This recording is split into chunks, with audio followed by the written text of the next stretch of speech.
Halo teman-teman, balik lagi sama gue Rahmat Hidayat, salah satu mahasiswa di kampus Universitas Pamulang Banten dengan program studi Teknik Informatika. Jadi di video kali ini gue bakal ngejelasin ke kalian, bukan ngejelasin juga sih, kayak kita sharing-sharing aja tentang beberapa hal yang mungkin gue ketahui tentang beberapa yang ada di dalam dunia programming. Yang pertama yang bakal gue bahas adalah control flow, array, dan juga function. Sebenarnya di dalam dunia programming itu banyak banget yang perlu kita ketahui, tapi di sini gua cuma bisa bahas 4 hal saja.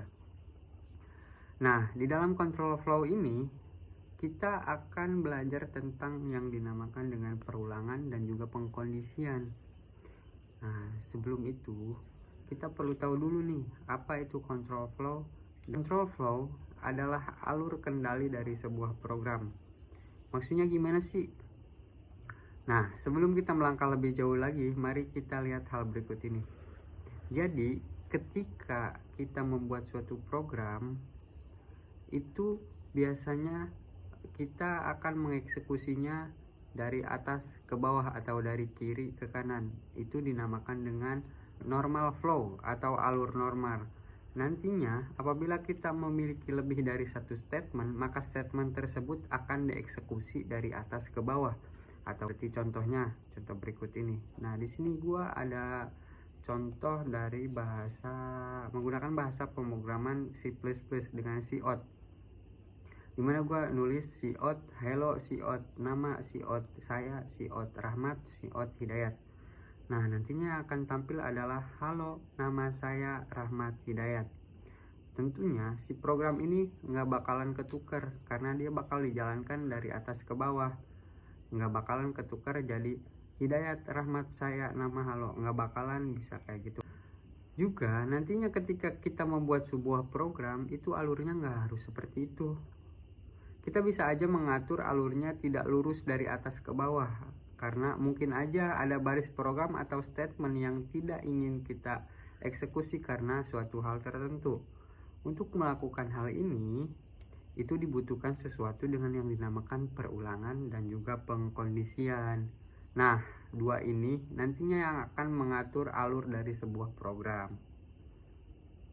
Yang pertama di sini yang bakal gue bahas adalah tentang perulangan, atau mungkin orang lebih sering dengan nyebutnya dengan loop atau iteration atau iterasi. Dimana perulangan ini adalah sebuah konsep untuk mengerjakan atau mengeksekusi sebuah statement yang sama lebih dari satu. Jika ilustrasi dari normal flow adalah gambar panah ke bawah, maka ilustrasi untuk konsep perulangan itu berbeda, yaitu seperti ini. Misalkan, jika program kita sedang mengeksekusi serangkaian statement dari atas ke bawah, lalu nanti ada pada suatu titik yang ingin kita lakukan secara berulang, ada banyak statement yang ingin kita lakukan lebih dari satu kali, maka kita akan lakukan terlebih dahulu pengulangannya, yaitu pengulangan pada statement tersebut sampai selesai, lalu baru setelah itu akan dijalankan lagi statement berikutnya gitu. Sintak pengulangan sendiri pada C++ itu ada banyak. Gua di sini tapi cuma bakal bahas tentang for aja. Tapi diantaranya ada for, ada while, ada do while, dan juga ada yang lainnya. Nah, contoh paling sederhananya adalah seperti ini. Kita bisa lihat dari program berikut adalah tentang menampilkan sebuah tulisan ke layar dengan sintak cout. Gue bakal nulis cout mulai, cout hello world ada 5 kali, dan juga cout selesai.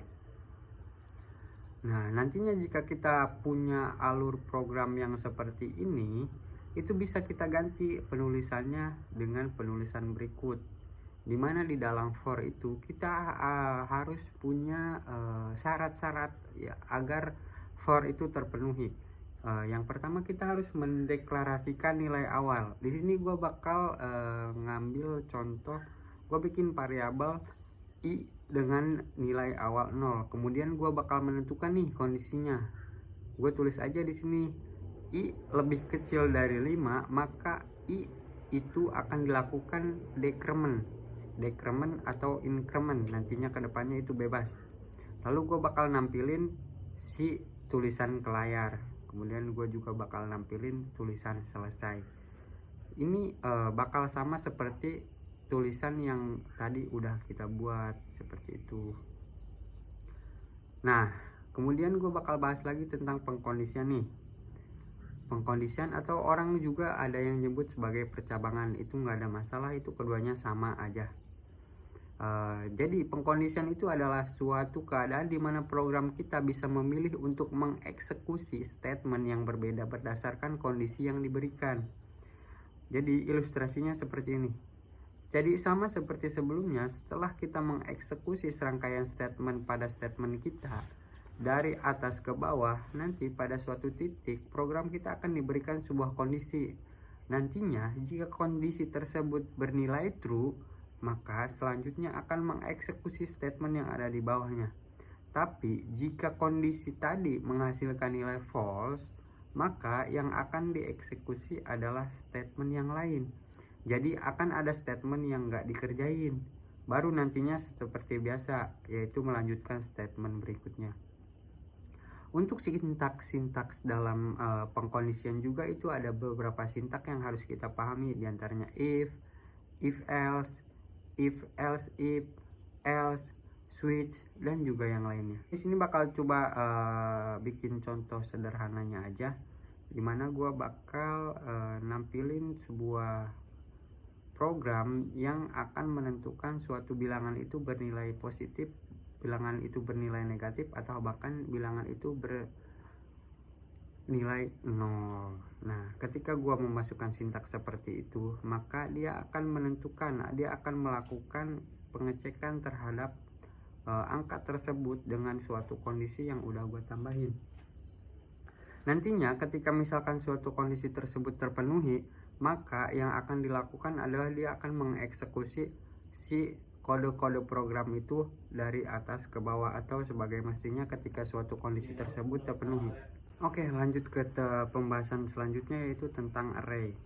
Di sini gue bakal singkat aja nih bahas tentang array, karena gue juga baru belajar dan belum terlalu paham nih tentang array. Nah, jadi array ini sebetulnya banyak juga di dalam bahasa pemrograman lain, walaupun konsepnya berbeda. Dan tiap-tiap bahasa pemrograman ada yang menjadikan array itu sebagai tipe data, ada juga yang menjadikan array ini sebagai struktur data. Array secara umum adalah susunan sistematis dari objek-objek yang serupa. Objeknya bisa apapun.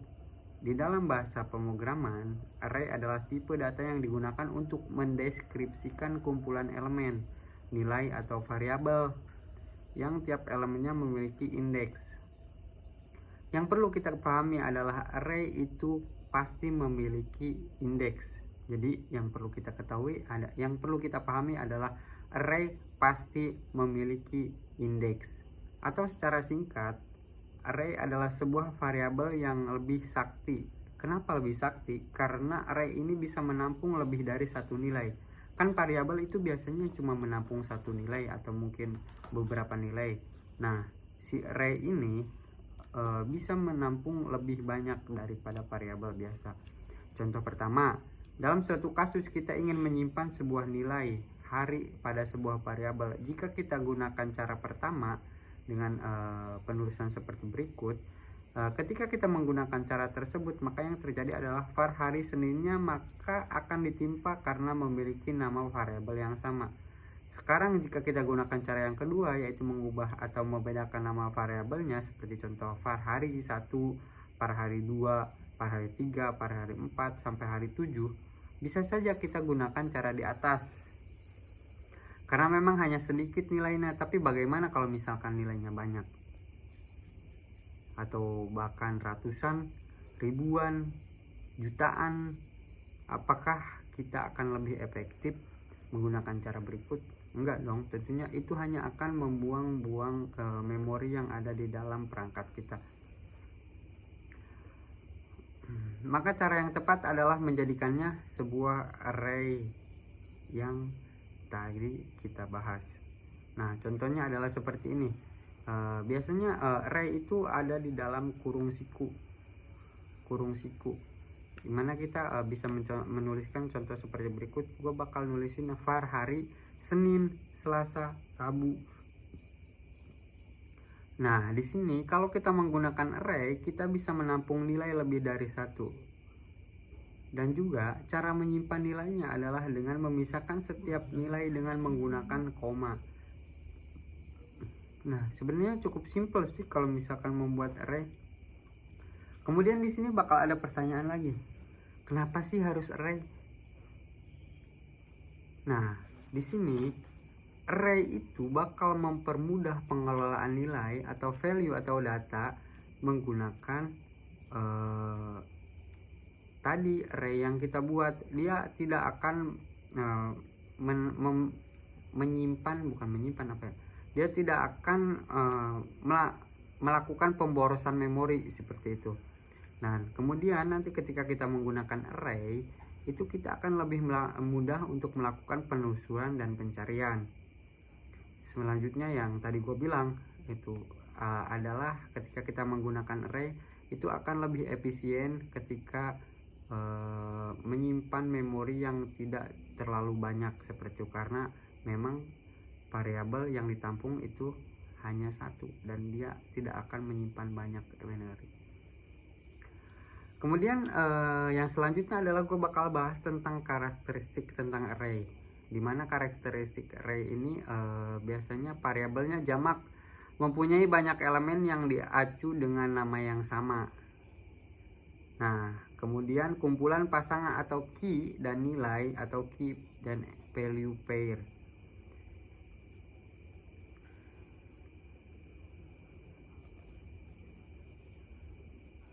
Mungkin itu aja sih yang bakal gue bahas tentang array sedikit, tapi gue rasa array ini bakal lebih efisien ketika kita menggunakan ketika kita membuat sebuah program yang di dalamnya kita menyimpan